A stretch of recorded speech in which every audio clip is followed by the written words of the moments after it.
Hi there, my name is Jackie Dorigo. I am a prevention specialist with Behavioral Health Solutions of South Texas. Behavioral Health Solutions is a nonprofit. We are in 19 different counties in South Texas, and we do prevention, intervention, and treatment. This upcoming week at Behavioral Health Solutions, we are celebrating one of our most popular weeks, and it is Red Ribbon Week. So many of you probably know about Red Ribbon Week already. Normally in the schools, you celebrate Red Ribbon Week all week by engaging in different activities or having different types of fun days. You might dress up, you might have assemblies, you might have guest speakers. Some of you may have had me as a guest speaker in your school because during Red Ribbon Week, that's when we kind of come out into the community all week to let you guys know why you're celebrating Red Ribbon Week.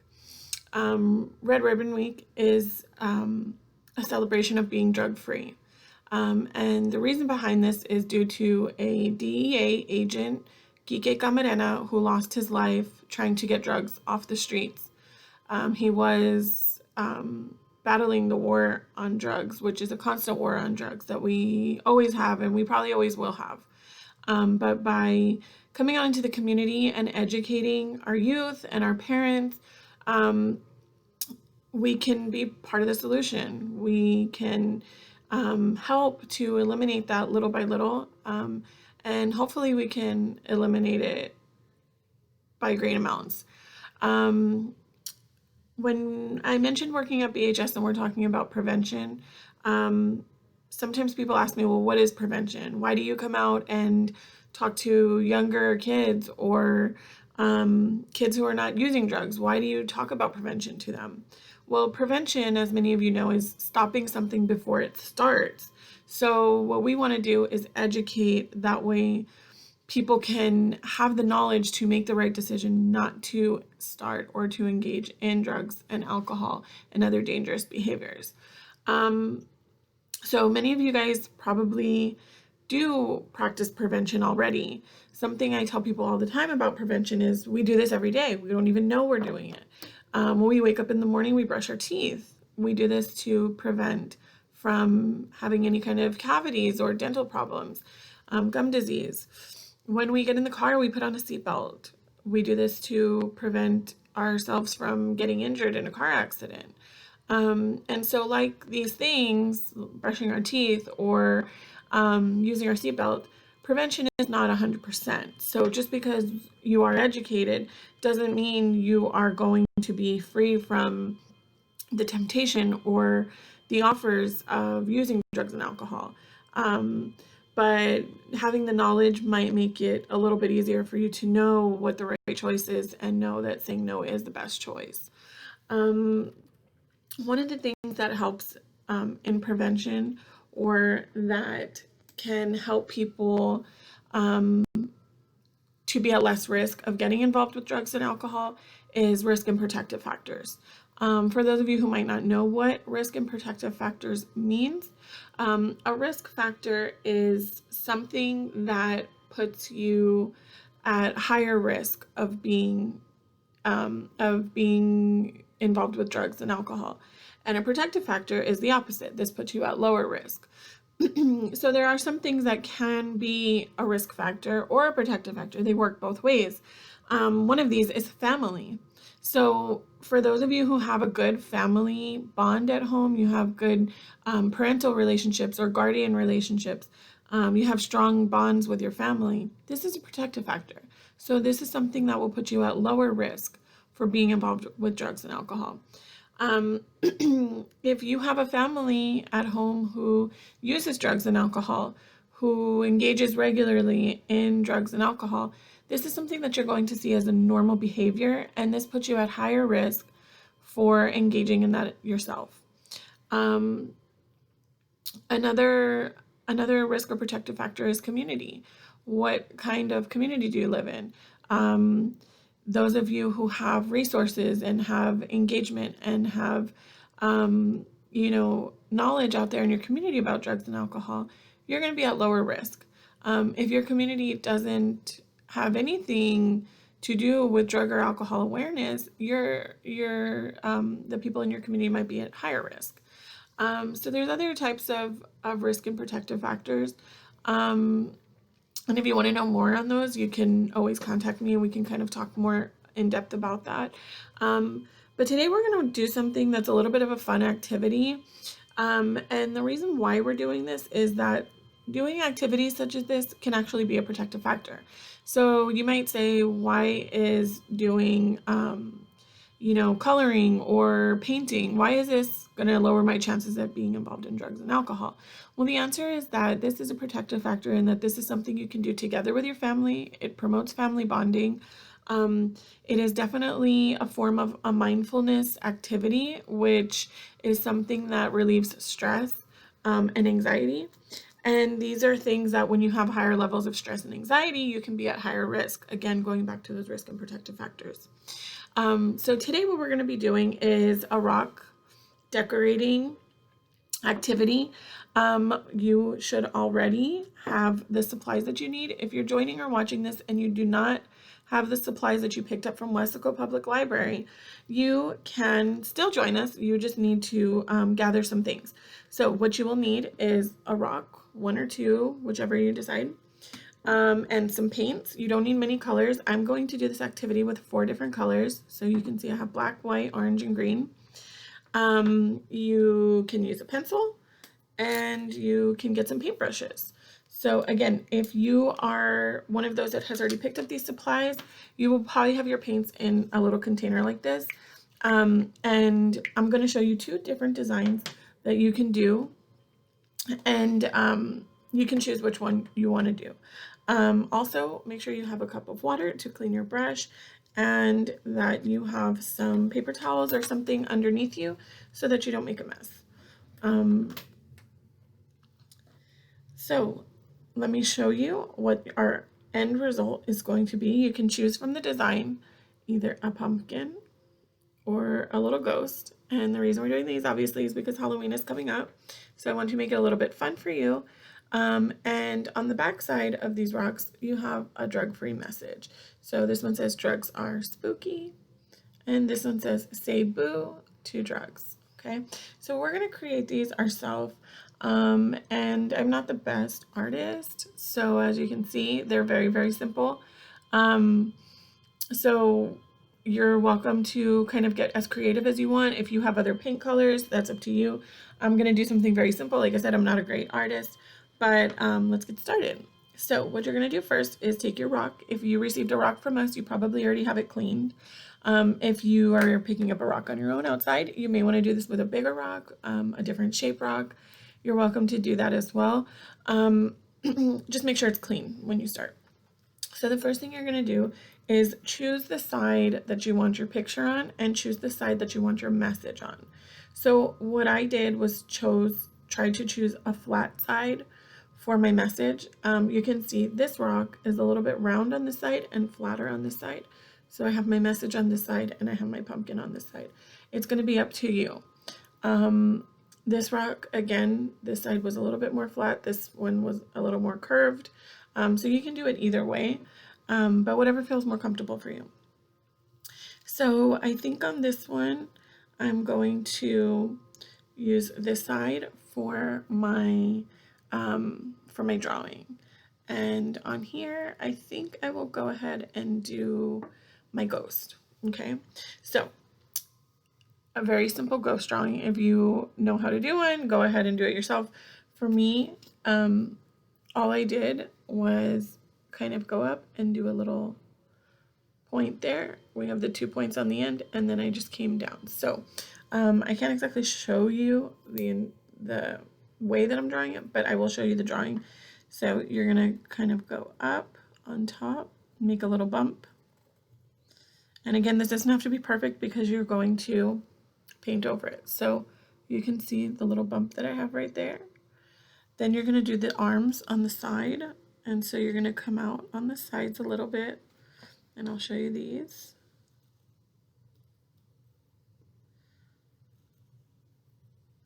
So there's the top and then there's the 2 arms. Okay, you can see it's really simple. And then we're going to come down for this bottom part of the ghost. Okay. So you can kind of imagine, everybody knows what that kind of like ghost in a sheet look is. So just bring that down, and I did a few little, bumps on the bottom to give it that effect of like a, the kind of Casper ghost you might have seen on TV, or what you would imagine a ghost in a sheet looking. So there you go. I came down and did a few little bumps there on the bottom. Okay, so you have your bump, one little lump on the top here, the two arms, and then come down. Okay, simple as that. So once you have your ghost drawing, you are ready to paint your ghost on. So we're going to get into our paint. We're going to use the white one. Something interesting for you guys to know is that you are receiving your paint in a little container like this. Once you are done with the painting activity, these are actually pill containers. You can give this to your parents or grandparents to keep their medicines in. All you have to do is wash it out, and the paint is washable. So let's go in with our white paint and paint our ghost on. So this white paint is a little bit transparent. You may need to let it dry and then do another coat of it from the looks of it. And that's fine. It shouldn't take too long to dry. And while we're waiting for things to dry, we'll go ahead and get started on our other rock as well. Okay. If you can hear in the background, I have some spooky little haunted house music going on, trying to get in the spirit for Halloween. Me personally, I'm ready for Christmas, but I know with this activity, it's a little bit of a Halloween thing. So again, if you guys have other paints that you wanted to use, you're welcome to do that, or use anything you want. Or if you're a really good artist and you want to draw a different design, that's fine. The goal is just to kind of have something to do that is a little bit of a stress reliever. Everybody's in school right now virtually, and that's very stressful. I understand that. So taking time to do stuff like this is actually really good for us. Again, it's a mindfulness activity, and reducing stress can reduce our risk of getting involved with drugs and alcohol. So as you can see, I have my little ghost painted on there. As I mentioned, this paint is a little bit translucent, so you may want to let this dry, and then we'll come in with another coat. What we can do in the meantime is let's draw our pumpkin on our other rock. You probably only have one rock unless you grabbed another one from outside, but right now you can decide which painting you wanted to do. So we have our ghost on there. On this one, I'm going to draw the pumpkin on this side. The rock is a little bit bumpy, so I'm gonna just do my best. I like to draw pumpkins a little bit fat. It's up to you on the shape of your rock, or how you like to draw a pumpkin, but you can draw a longer one. I mean, as we know, pumpkins come in all sizes. So I'm drawing a little bit of a wide, kind of like a little fat pumpkin, and very simple. It was just a circle, the shape that you wanted, and I drew a little stem right there. Okay. So we'll go ahead and put our first coat of orange into our pumpkin. So in your paints, you're going to dip into your orange, go into your pumpkin, and of course just color it in with that orange paint. The orange paint is a lot more vibrant than that white paint was, so with this one, we shouldn't have to go in again. If you want to, that's up to you. So, super simple. We're just coloring in the pumpkin. We're not coloring the stem, obviously, because the stem is going to be, is not going to be orange. So I like to bring the paint all the way to the edge of the pencil so that you don't see the pencil. Either way, you're going to paint around it, so it's fine. Okay.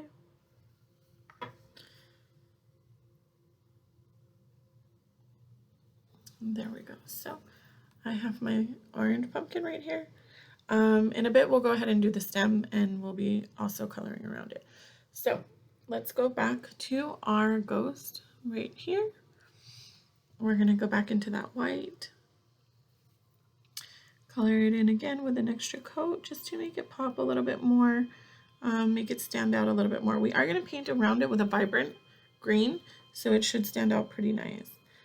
Again, you don't have to do the second coat if you don't want to, but if you want to, then that's fine also.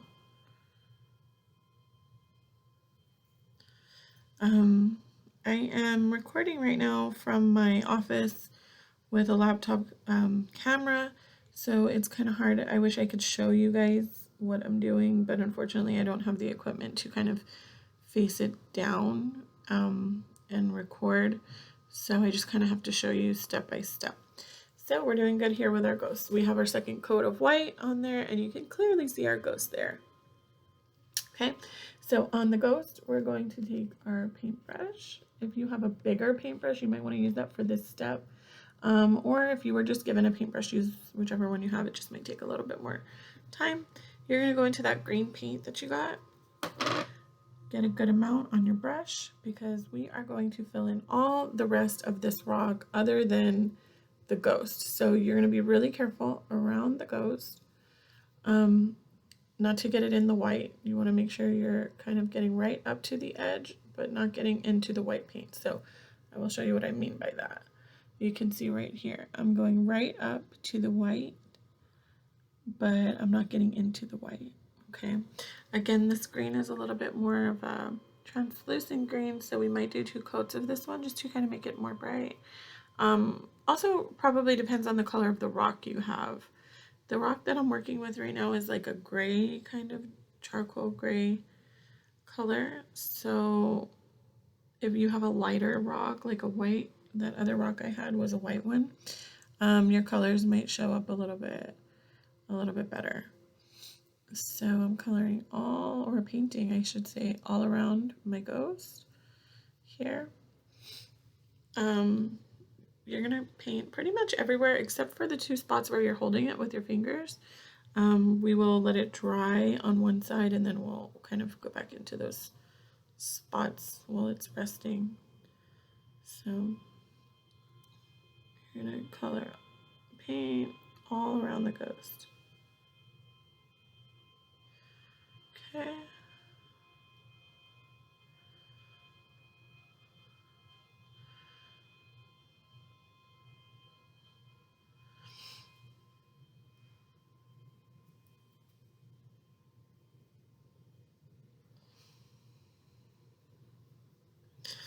Okay, so I have the green paint all around my ghost. You can see it. I'm going to put it down on the white part. Obviously, that part should be a little more dry because we already did that. And let it dry. And so then once it's flat drying, I can go into these 2 spots where you see I'm holding it with my fingers and paint those while it's resting on the table. So I'm going to put this down, let that dry. And I can actually already go in with my brush and color those greens, those spots where my fingers were. We can paint those in green, because obviously they're going to be missing paint because you were holding it there. You might want to give it a good little paint over, just because, like I mentioned, depending on the color of your rock, that green is a little bit translucent.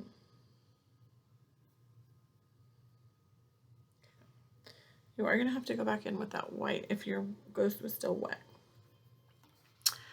Okay, so while that dries, we're going to get back to our pumpkin. So with our thin brush, for this you probably will need a thin brush depending on how big your brush is, but we're going to go in with a thin brush here. Up here, we're going to color in that stem black. If you are really creative and brave, you can try mixing the black with a little bit of the green to make like a brownish color. It's up to you. Or you can just kind of water it down. You can see the little stem there. And then you can go ahead and create a little face on your pumpkin. If you want to do a smiley face or a jack-o'-lantern face, if you're really able to do the details, that's up to you. I'm going to do some little triangle eyes on mine. I do have a thin brush, so that helps. If your brush isn't that thin, you can just do some little, little circle eyes or little square eyes. Doesn't have to be perfect. Again, you can be as creative as you want with this. This is yours to keep. Okay, so my triangles are not coming out as good as I wanted because my rock is a little bit bumpy. And then I'm going to do a little smiling face on my pumpkin.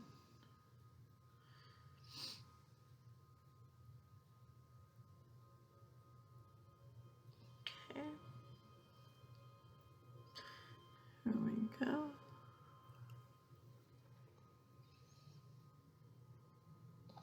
So I'm also going to take the black and kind of outline my pumpkin. You don't have to do this if you don't want to. I'm choosing to just because my rock's kind of small, just to kind of make it a little bit bigger. I'm outlining the pumpkin with a thin brush. Okay. So that's what the pumpkin looks like. Okay, pretty cute. Now, on this pumpkin, we're going to put this down to dry for a while because we don't want to mess up the face. And once it's dry, you are free to paint the outside of the rock any color you want. Obviously, you won't want to do it orange because the pumpkin is orange. What we're going to do is the green because that will make the pumpkin stand out a little bit more. So we're going to go back to our ghost rock. We're going to pick it up. As you can see from putting it on the paper towel, the white did come off a little bit. I'm going to go back in, add a little more white. Add some more white on there just to kind of touch it up. And you can touch yours up too if you need to. If not, it's up to you if you want to do another layer of that green.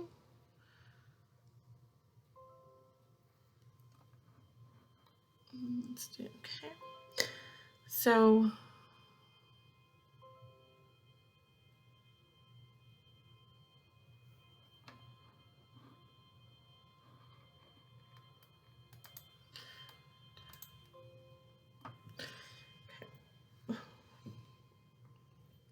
oops, I put my arm down on the pumpkin. Okay, so with the ghost, the detail that we're going to work on is the face, right? Super simple, as you can see on my first one. It's just 2 round circles for eyes and a round circle for the mouth.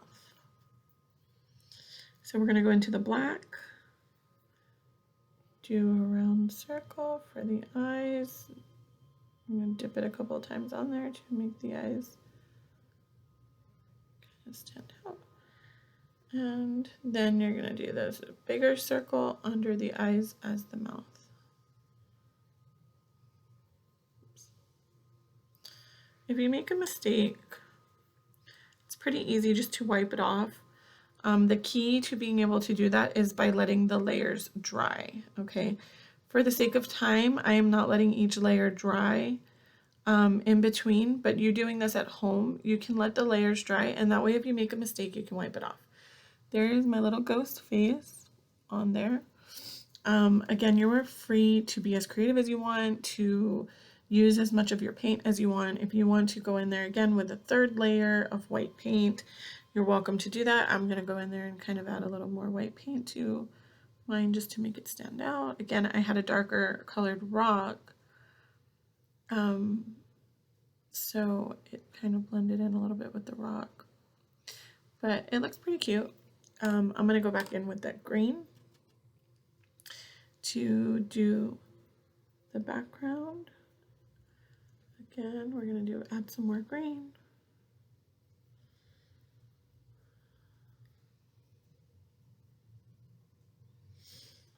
So, there we have it. So once our rock is all painted green,